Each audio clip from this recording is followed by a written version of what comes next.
You're listening to a podcast from 702.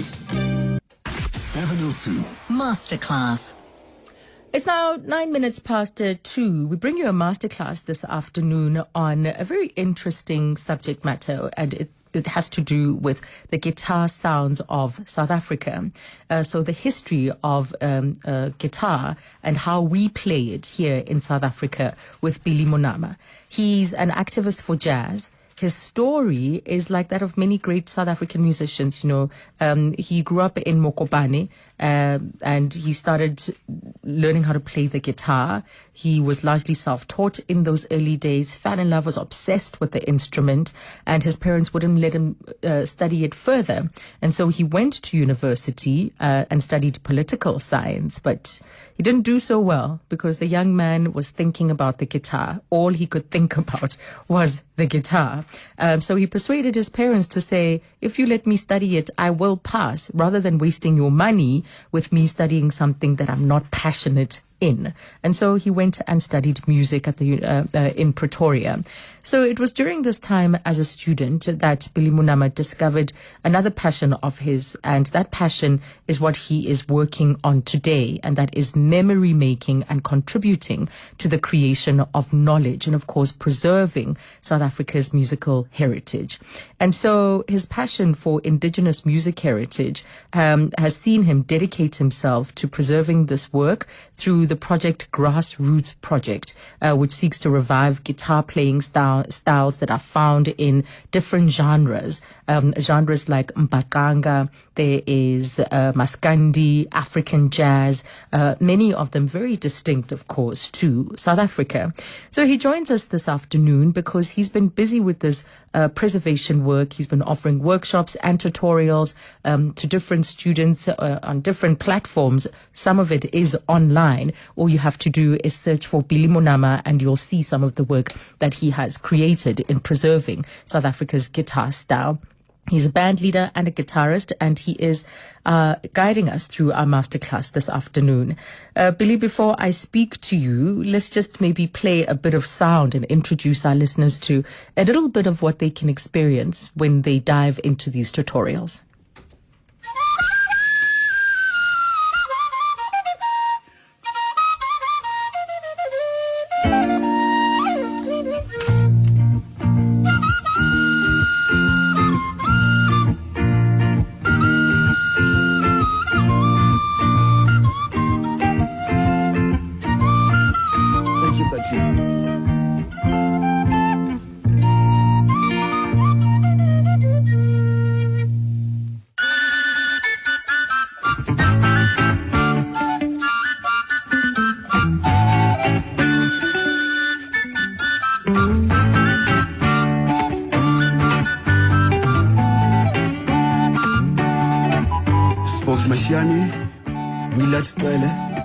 Jack Leroli, Elias Leroli, Franz Pilani, Peter Kumani.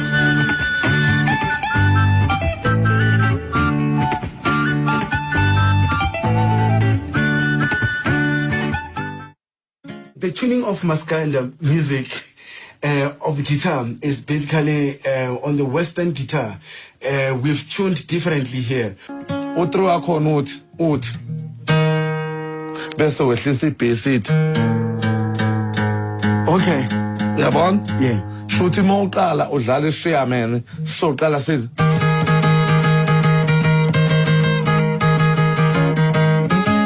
Ukhona isikhuze. Isikhuze, where is it from? Isikhuze from Eastern Cape, ne? Okay. Like amabhaqa. Then enza isikhuze. Okay.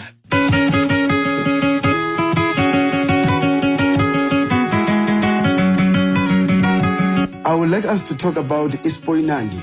Ispoinandi, angithi ekuqaleni bekhona lokuthiwa ukuvamba. Yes. Lesizulu. Ispoinandi siqhamuka lapho. Ukuvamba. What the introduction will be like of the guitar, Maskandi, Ihlabo.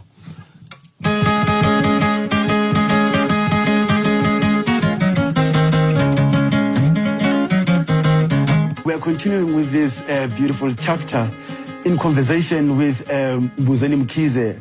kunokuhlukana sinamaXhosa. Yes. Sinamampondo. Amampondo medlala wona. Adlala kanjena nje uthola uthi azotha.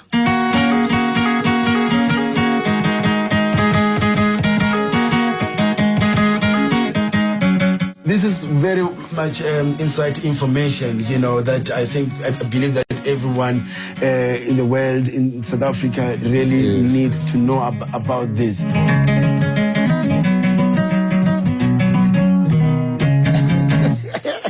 Oh yeah, the keys are here. Oh man, that was beautiful. That was beautiful. Hey, man, I've been looking for you. I've been looking for this. Ngithi noma babezabo nganginendaba imlosibhabha msimbe udusemazinda zemxusa bacala uJojo Mantethaso ngoba iqala ngithi undanda kwabo simathi ungalilo ngibithela bazongizonda basimsathana ngihlaba nobhili uthini lapha. Those are just moments, little bits of moments in the tutorials in what my guest Billy Monama has captured.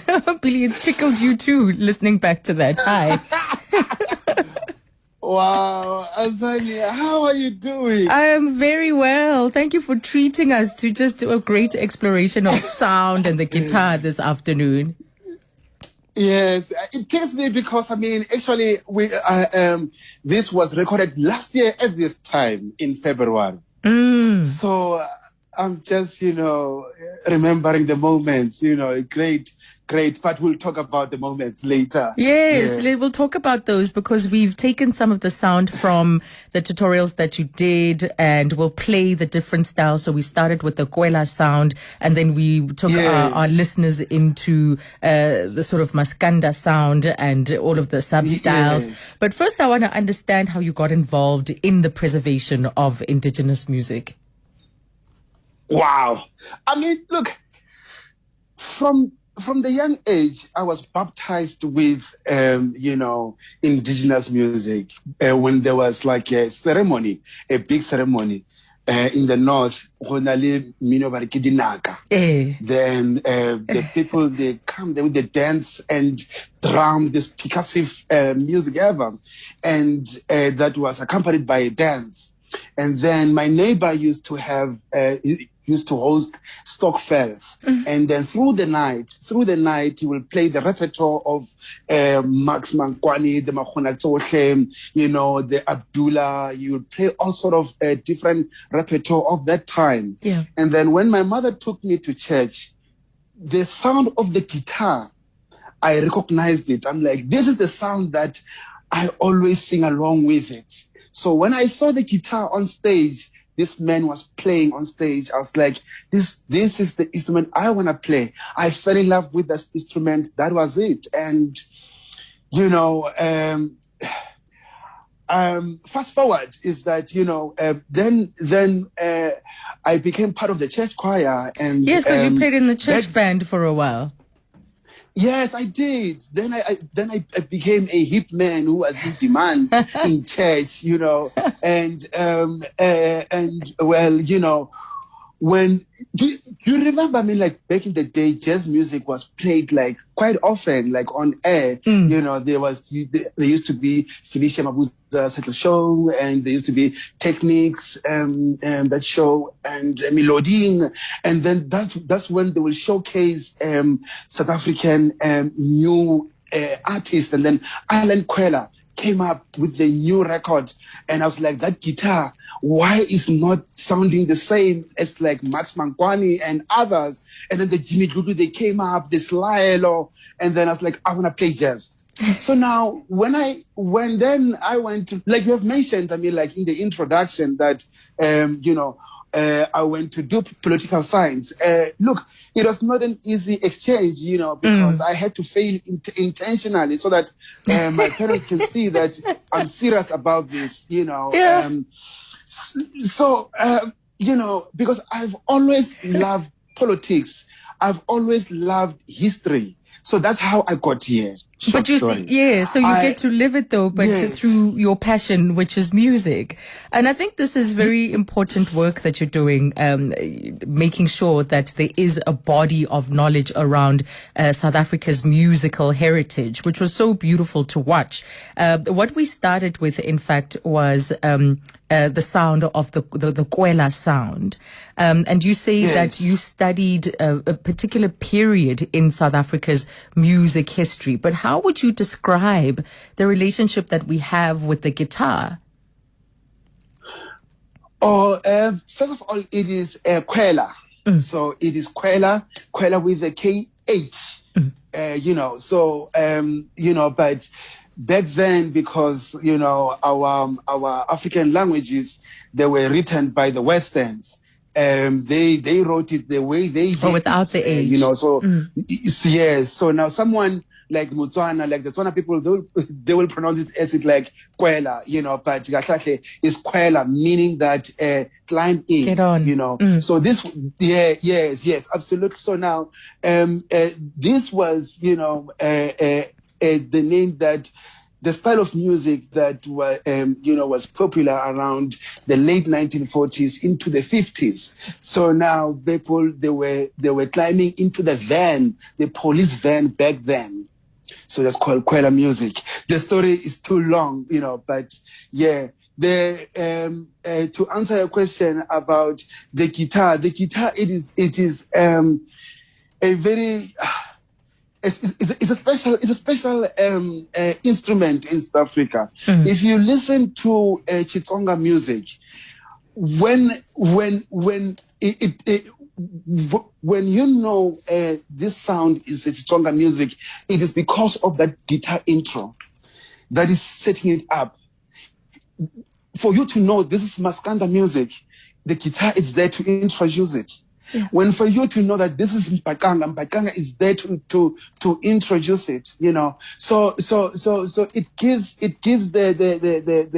depth and the distinctive into South African music holistically. I mean, I can't think of another instrument that we have done as much with as we have, in fact, with the guitars. You say it describes, it is the sound of, it is the foundation of so many different kind of sound styles in South Africa. And we can't really say the same about other instruments. And so let's look at what makes Kwela so distinct, the pioneers of that sound. Let's look at it. Give us a brief story of Kwela in South Africa. Well, there were so many, musicians back then in the day, and many of them, others, they were not even recorded. But when we speak about Kwela, we speak about the likes of Jack Lerole, Elias Lerole. We speak about the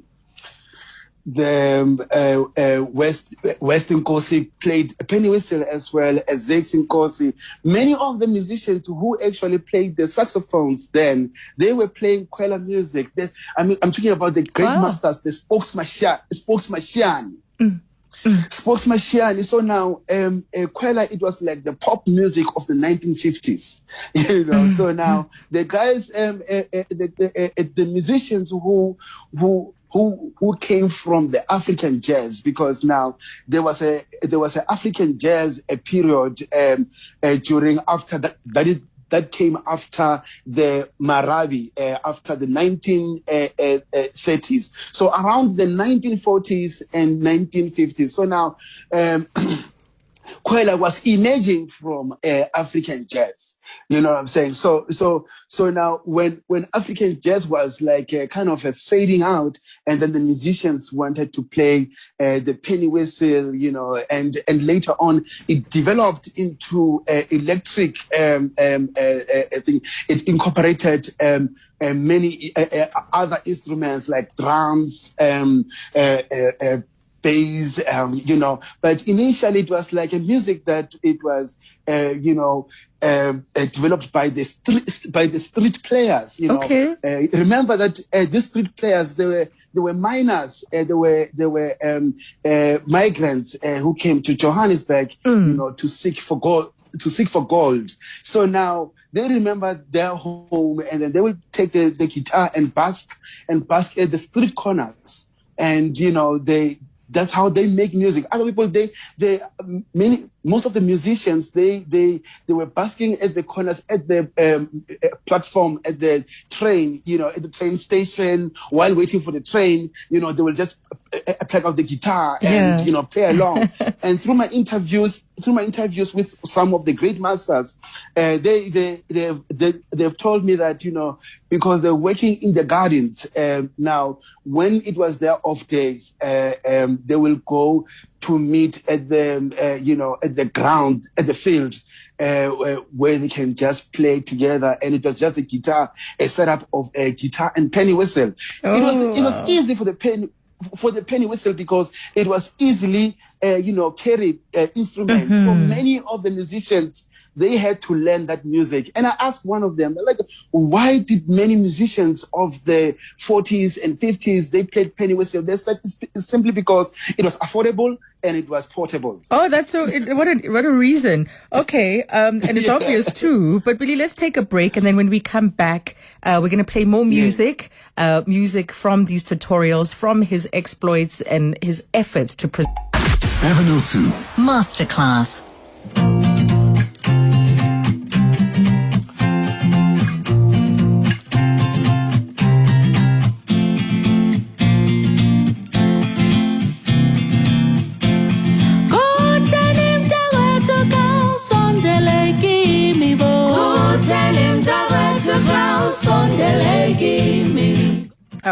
And that's just a demonstration of the different sounds. And that's a piece of Marabi, a sample of what Marabi sounds like, how the chords go. And then how did this influence African jazz? Where is Marabi's place in African jazz, Billy? Marabi's place is 1920s. So now, before Marabi, there was a music style called the vaudeville. So now Marabi, it was like and then under the umbrella of Marabi, there's a substyle called Tsaba Tsaba. Oh. Actually, then it was followed by the African jazz. African jazz, it was called Amajuba, and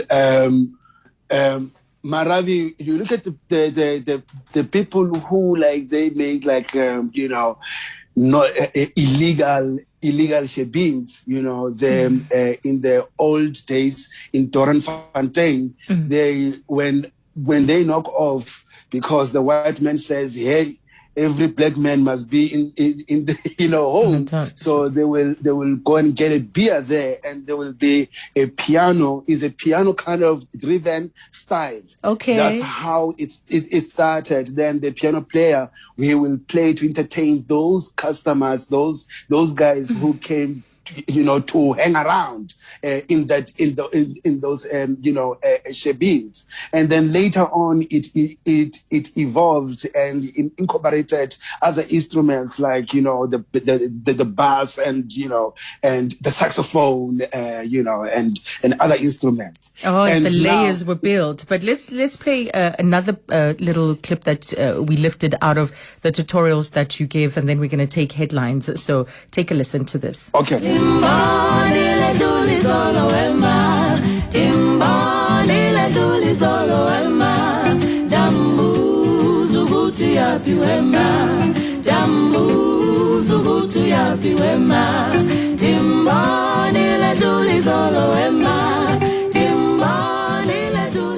Definitely a very sunny sound. Marabi, I think that's what I always associate with, a bit of a sunny sound. We're going to continue our masterclass with my guest this afternoon, band leader, guitarist, and jazz activist, Billy Monama. And he's been doing great work in preserving South Africa's musical heritage, especially when it comes to the guitar. So later, we'll talk a little bit more about African jazz, maskanda, bakanga, as well as the Chitsonga style of playing the guitars.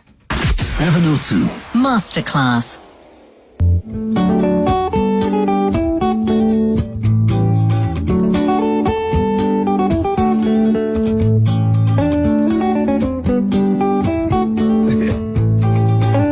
Yeah. So this was That's bump jive. that's bump jive. Yeah.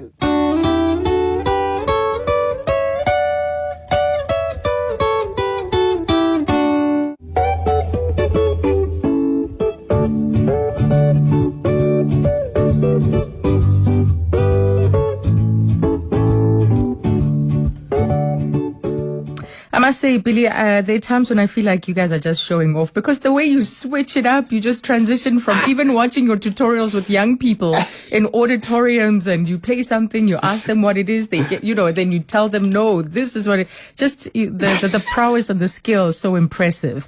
So that is a little bit of the sound for African jazz, and African jazz is, or I would say South African jazz, in fact, quite distinct, even though it was shaped initially, and there is a style that is shaped by the American sound, but we've carved our own path pretty successfully. Yes. Yes. Thank you so much. Oh, actually, I'm not showing off. I'm just, I need to present a well-researched, work. Yes, absolutely. I come a long way, and I was privileged that I've played with the masters and I've learned a lot from them, and so the journey still continues. And funny you say that, because in this particular clip you're playing alongside Ntate Themba Mokoena, who is one of our finest. One of our finest.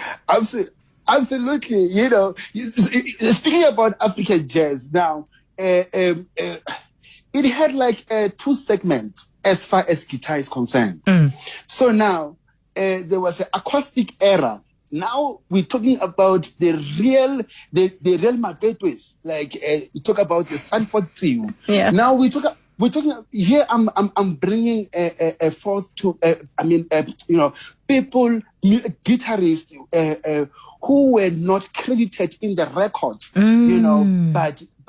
But they did the groundbreaking work. I mean, they recorded with the Miriam Makeba, they recorded with the Dolly Ratebe, they recorded with all the giants, of that era of African jazz. That was during the acoustic time. We're talking about the Stanford Trio, the Enoch Tabete, the Almond Memela, but the father of the jazz guitar, whoever, ever, he was the most accomplished jazz guitarist of the 1950s.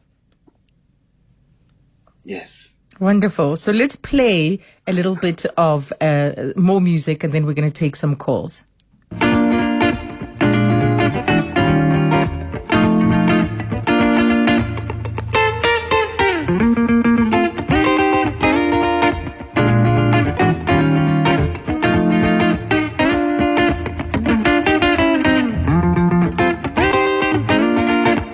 So now this composition goes like this.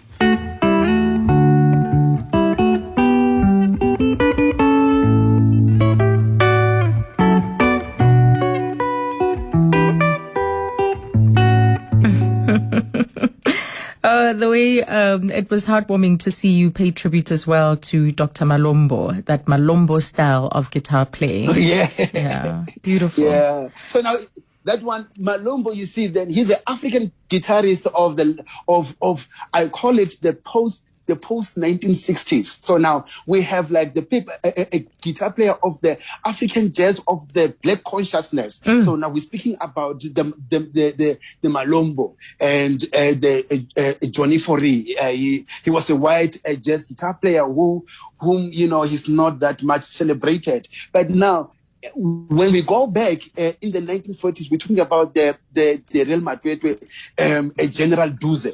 General Duze, he was the chief. He's the father of the jazz, guitar as far as concerned, the history. Yes, wow. Yes. No, unsabu pitori jwanung, because you Matweto, when we say Matweto, I just think, there's a bit of Pretoria there. Let's go to Tebogo in Baklou, who's given us a call. Tebogo, I know you're passionate about music. What are your thoughts? Thank you. Oh, my thoughts are so many, but I'll try and cut them short so I can get straight to the point. But thank you for the beautiful program, beautiful, awesome music. My only cry is that why aren't we hearing this all the time? If we can be listening to old classics from the US, from Europe, why cannot it be the old classics from here? How are the young ones going to learn our music? And how we're going to export our heritage, beautiful heritage out of the country? And I had the gentleman speak about some of the guys who were not credited on the albums. And it's, for me, it's such a so wound, because that actually touches on to the issues of intellectual property, specifically the music, focusing on copyright.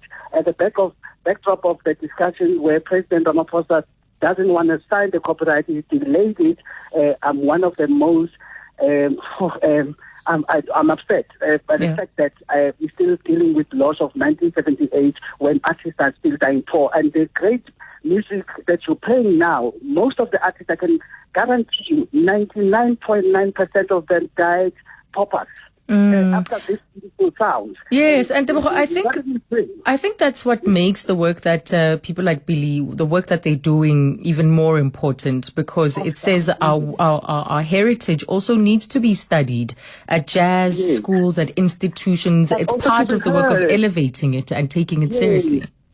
To be heard, because those pieces of works will never generate royalties for the ones they left behind, their families, because remember, copyright lives on 50 years after the passing of the creator. So the children will continue to suffer because of no money is coming in, because of we only hear this music when you're doing such master classes. Yes. But let me commend you. It's a good start. But one of the things I'm passionate about is that we keep have pushing. to push for local content. Keep pushing, Tebogo. Keep pushing. Yes. Absolutely. And just a quick marketing ploy. We are the first company to be accredited in intellectual property, the skills level 5 in South Africa. Not first place, first and the only currently existing by Cat Rita. So we're going to be working with people like the brother there, Mr. Monama, to make sure that these things get out there through your platforms. Wonderful, Tebogo. Actually, when you talk of that bill, we had promised, in fact, last year that we needed to unpack it. So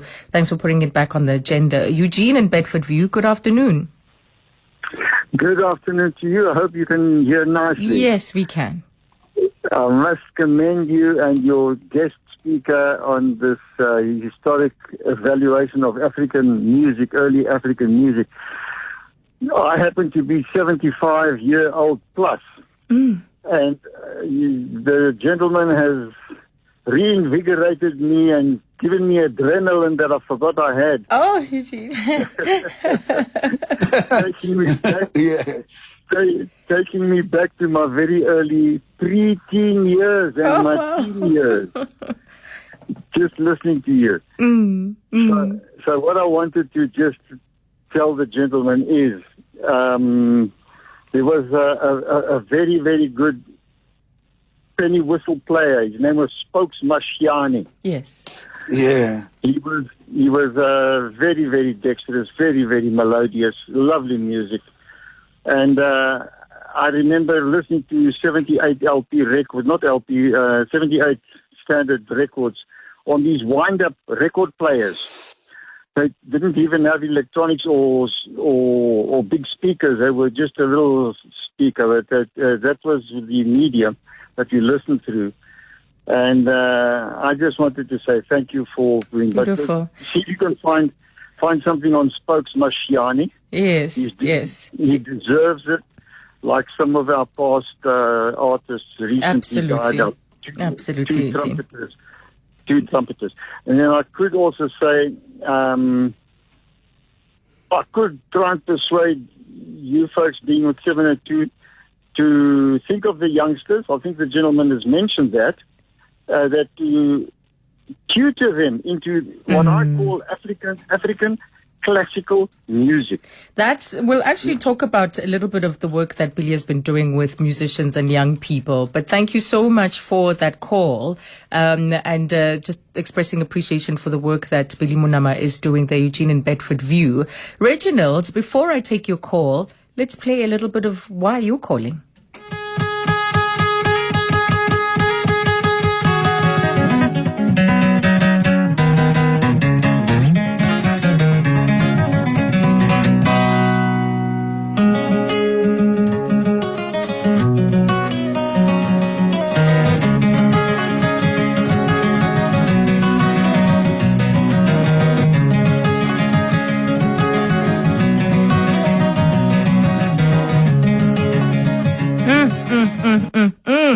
And that takes us into Maskanda. Let's go to Reginald for your call before I come back to Billy to tell us about his research and the work he's done in that music style. Hi, Reginald. Hi, look, quick one. Mom's Bongile Kumalo will be proud, and I can only say R.I.P. Mm-hmm. What I want to say is, this is something that you've always wanted to hear. But what I want to say to the gentleman that you have as your guest is this beautiful marriage that happens between a bass guitar and a falsetto in Maskand. And that also needs to be explored. Yeah. Also, there's this beautiful way we play the electric guitar, especially in the Soul Brothers. If you listen to how the electric organ, not guitar, electric organ is played, it's so beautiful. And I think we also need to explore it, because that, with the falsettos and the kind of different voices we have, goes and goes and goes, and it's so inspiring. Yes. And I can only say, in short words, halala. Halala. Yes, exactly. It makes it even more unique, or speaks to the uniqueness of South African sound. Thank you for a beautiful call, Reginald. Can I quickly say two things? Yeah. I've recently listened to a song by a gentleman called Wotem. And also, I happened to see a video of Mahotena Queen long time ago, from way back when, called Umto Now Paid. If a gentleman can listen to those two, it closes the gap. You take music from the 50s, 60s, and you bring it to 2020, 2021. It sounds like nothing has changed. And more importantly, the Naka of Bateri has not changed. It's always been the same, consistent. Never changed with those skills that they have. Right. Reginald, thank you. Thank you. Also, just a great demonstration of his music knowledge. I do need to take a break, but I'm going to let you comment on the cause and what 702 Masterclass. This afternoon, we've been in the throes of a guitar history, South Africa's hit guitar history, with guitarist, jazz musician, and activist Billy Monama. He's been doing incredible work preserving this particular heritage, speaking to those that practice the different sounds, and allowing their information, allowing their know-how to exist in a repository. He's also part of grassroots projects, and he's passionate about preserving this incredible heritage. So let's talk about Maskanda, and we'll talk about Mpakanga. But first, just that Maskanda sounder and how important the guitar is to this music. Thank you so much. And I've been listening to the comments, and I really appreciate, all the callers for the comments. Because of time, I'll just try to summarize everything, because time is not on our side. So people, they often write Maskandi. They call it Maskandi, and we even accustomed ourselves, pronouncing it like that, Maskandi, but it's Maskanda. Maskanda is the Zulu. Is a Zulu word that meaning umasikanda. It's shared, actually is a nguni, because even the Ndebele people, they are using it. So now it derives from the Afrikaans name called musicant. So now musicant Afrikaans people, they refer it to a musician in Afrikaans. So that's how Maskanda, the name it derives from.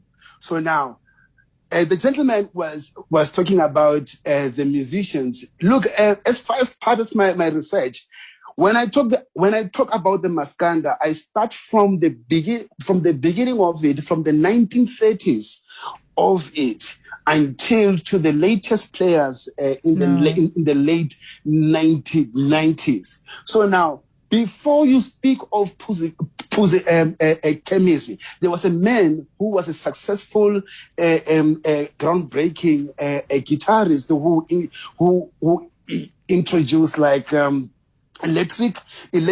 What you hear today, the bass guitars and all that thing. His name was John Bengu. He goes by the stage name of Puzi Shukela. Okay. So you know of Puzi Kemisi. There was Puzi Shukela before that. Yes. So Billy, before that, and then let's talk about the Chitsonga sound, because I think we have to incorporate it, because it's a must that we complete the various types of style of play, and then we'll conclude after that. But here's a little bit of the dabbling and the playing, the demonstration that Billy did when it comes to the Chitsonga sound. You know, to be honest with you, even today, Dr. Thomas Chauke is still sticking to his old way of small, slow beat. Okay. We came early 90s, 1990 to 94. That's where we started with the noise. Like running, you know. Yeah. Can you show us that noise, please? When the Elias Baloi came in with Abu Edward Mama, so we're doing this noise.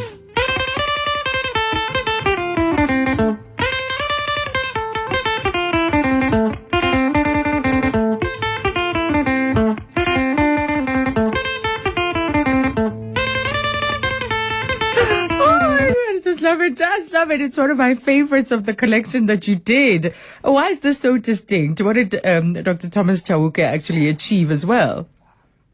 I mean, look, listen to that. When you listen to that, I don't have to tell you. I don't have to tell you that is Chitsonga. Already, you know, this is Chitsonga music. Mm-hmm. You know what I'm saying? It defines us. It defines who we are, you know. And you see, Maskanda, it doesn't sound like that. So that is why I made all this sequence of musical style, so that people, they can hear the difference, how it sounds, that it's not the same. They should not just call it African music, because now people, they confuse like Marabi and Kwela. They think it's the same thing. In the tutorials, what makes it, you know, this musical style is different is the articulation. Can I hear amen? Is the articulation. Amen. Articulation is what makes this all these styles different. Mm-hmm. And cultural background, of course, because I mean, like, if you listen to Mpaqanga, when it started, it doesn't sound like how it sounds now. You know, because now then later in the 70s, it became like a pop of the 70s. All the musicians who were playing Kwela, they left their penny whistle. They went to play saxophone to be relevant in Mpaqanga. And then all those guys were playing Marabi. They went to play Mpaqanga so that they can subsidize their income as musicians. Yes, and it needs to be afforded the light that it deserves. And so this work is there. And I love the fact that guitar players, you get technical. You actually get technical. It goes over the rest of our heads. But there are, it's interesting for laymen and also for people who are passionate about the guitar. So just briefly, because we're out of time, what is happening with this project? Because what we have are just the small snippets. Yes, what we have is just small snippets. So now I call them the montage. The people who are technical, they call it trailers. So now they're like just, you know, trailers. So now the real full package is on my website, www.bilimunama.co.za. Fantastic. There's a subscription. There's a subscription. You pay 395. You get to watch it at your own convenience. No downloading. It's the same treatment as Showmax and Netflix. So you yes, because if you download, then you will promote Paris. No, absolutely, you know, and it actually perpetuates what Tebogo was talking about earlier. So bilimunama.co.za. Let's play these quick voice notes as we sign out. Azania. This is Lerato, this good girl, Haika. Oh my goodness, I'm loving this conversation that you're having with Dade Bili Monama, and he's really enjoying himself, which makes it really exciting for me. This stories reminds me of market theatre. It's like I'm sitting at the market theatre just watching a play, right? As you're playing these songs and he's retelling these stories. It reminds me of plays like Songs of Migration, Sophia Town. So I wish at some point he sits and he actually does the playwright that we can actually go and watch it at the market theatre. Yeah, thank you so much. Really enjoying it.